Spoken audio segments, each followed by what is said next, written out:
Hi everybody, Howard Jacobson here, and today I'm going to talk about a sound of thunder. And is there a sound of thunder in your life? So if you are a sci-fi fan, you'll recognize the name A Sound of Thunder as a Ray Bradbury story. And since he wrote it, in the 50s, I feel okay spoiling it. And it's a story of time travel. And the idea is you can go back in time on this safari and you can kill one of the great beasts of the past. And the rules are you have to stay on the little pathway so you don't, interact with the past. And you have to kill it right at the moment when the last one was about to go extinct. So you'd be doing minimal damage and you can, have your big game kill, get your thrill, get a picture taken, and then return to the present. And long story short, this guy goes on the safari to kill the very last Tyrannosaurus Rex, panics when he sees it, steps off the path. When they return to the present, spelling is all different, the sign reads differently, and the fascist has just been elected president instead of a good person. And let me read you a little bit. Eccles felt himself fall into a chair. He fumbled crazily at the thick slime on his boots. He held up a clod of dirt, trembling. No, it can't be. Not a little thing like that. No. Embedded in the mud, glistening green and gold and black, was a butterfly, very beautiful and very dead. Not a little thing like that. Not a butterfly, cried Eccles. It fell to the floor, an exquisite thing, a small thing that could upset balances and knock down a line of small dominoes and then big dominoes and then gigantic dominoes all down the years across time. Eccles' mind whirled. It couldn't change things. Killing one butterfly couldn't be that important, could it? And, of course, it could, and it was, and that's the premise. And we are, culturally, that's not the only time travel story in which you're not allowed to do anything because you might affect the future or the future from that moment.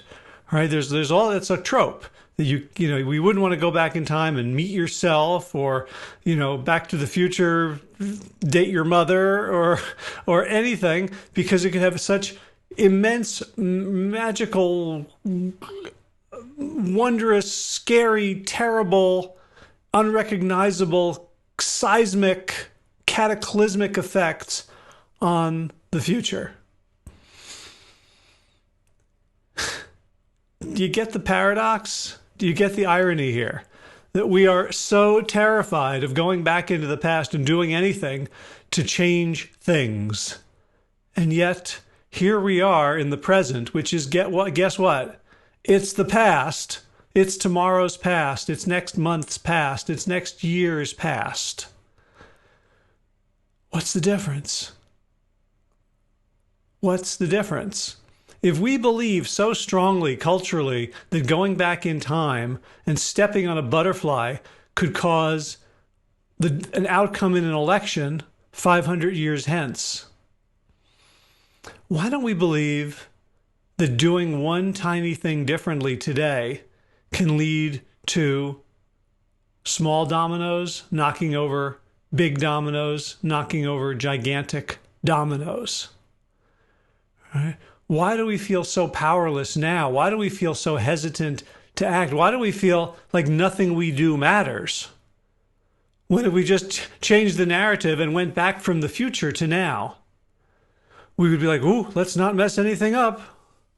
So let's try that as a thought experiment.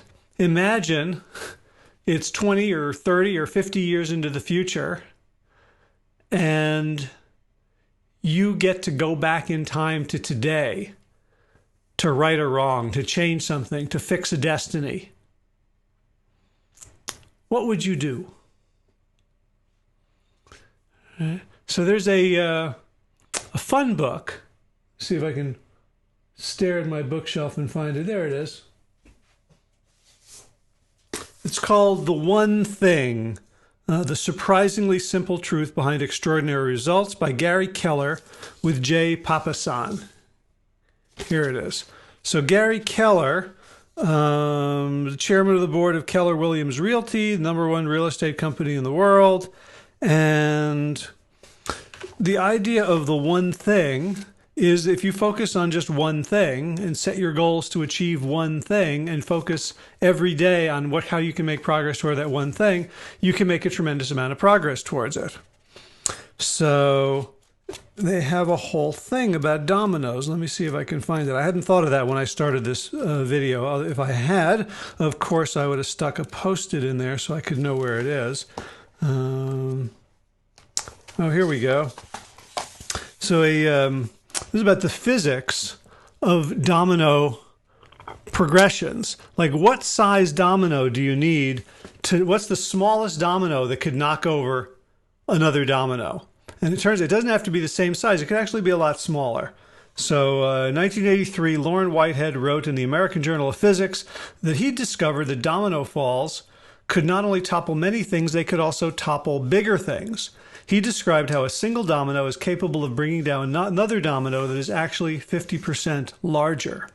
And so here on this two-page spread, they have a progression. Let's move this out of the way for a second. Can you see that? Can you see that? Here we go.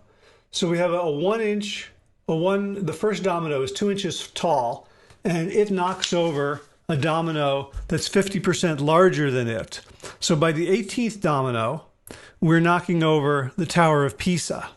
Well, it was already leaning, big deal. The 23rd domino knocks over the Eiffel Tower.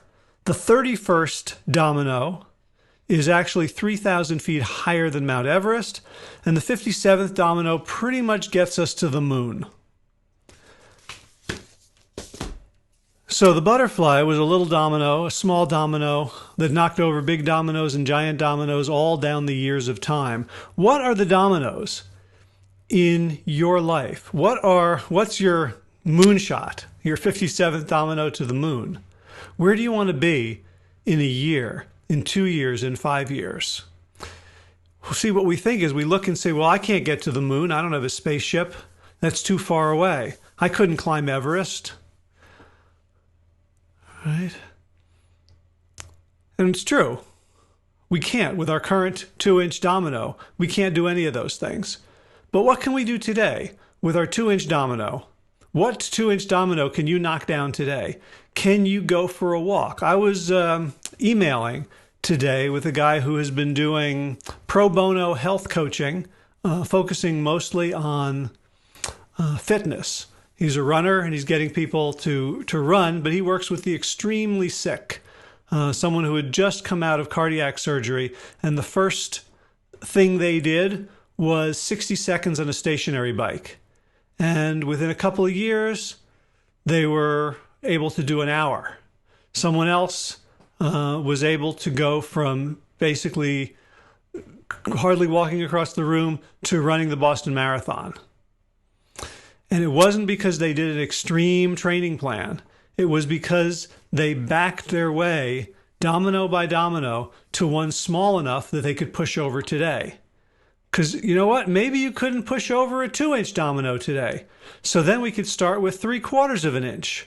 And we could work our way back down. It doesn't matter because by 57 or 58 or 60, you're at the moon. So what you do today, the size of what you do today does not matter. So if you want to change your health destiny, add a baby carrot to lunch tomorrow. Buy a bag of them, but don't eat them all at once. Have one at lunch every day for a month. That's a domino. From there, you can go 50% bigger. You could have add a baby carrot at dinner too, or something else. Maybe you prefer a little bit of celery, right? Or a piece of kale, or replace a Mars bar with a Lara bar. The point is, you can, because of the geometric progression of smaller things toppling larger things, the little things you do today can't help but have a huge impact on your future. So if you're not knocking over dominoes, if you're staying with the status quo, that's why it feels like nothing can ever change, because you are geometrically reinforcing the status quo. It looks like no change, but it's actually a reinforcement of what is. So say you want to, in 5 years, be an athlete, be a runner, do a marathon. I mean, it won't take you that long. It might take you a year or two, but that might, scare you. So take it small, take it slow. 60 seconds on a stationary bike today. Next week, add 2% to that. 63 seconds, 64 seconds. Keep adding geometrically as your capacity increases, as these things now become habits, as they become ingrained. You don't have to be heroic. You don't have to shoot the moon.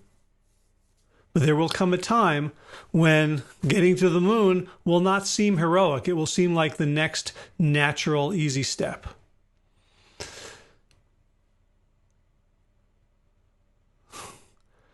So we are in a time travel movie, right?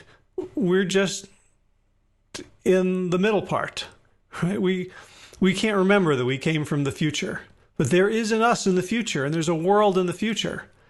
And whether the world in the future has fascists for president or good people, whether the world in the future has a climate that we can live on or not, whether we are healthy and in shape or unhealthy, miserable, hopeless, sick,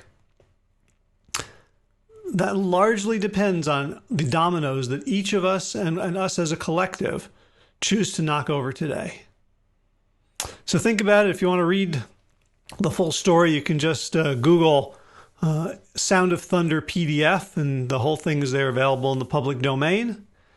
And let me know what you think. If one of the dominoes you'd like to knock over involves being with other people, a kind of a seismic shift in your mindset by getting a weekend experience, check out the retreat that Josh and I are running in mid-November. Just go to sick2fit.com/retreat. We got one spot left, and this is a domino that will keep knocking things over because it's iterative, it's recursive. Once you see the world a different way, you have to behave a different way, and you're going to get that experience. You're going to get camaraderie and change and 3D interactions with me, with Josh, with the other participants, with the activities we have planned. It will be impossible to go back to your old way of being after having experienced this. And it's not going to be a giant change. It's not going to be like on the Monday morning you'll be totally different. But on the Monday morning you'll have knocked over a domino that will lead to other dominoes mentally, so that at the end of 3 months or 6 months or a year, you won't recognize this new trajectory and you'll like it a lot. So again, sick2fit.com/retreat. Also, coach training starts in November. So if you want to learn how to become a wicked effective health coach with a plant-based slant, check out wellstartcoach.com. That's it for me. Have a fabulous rest of your Thursday, and I'll talk to you again soon. Take care. Be well.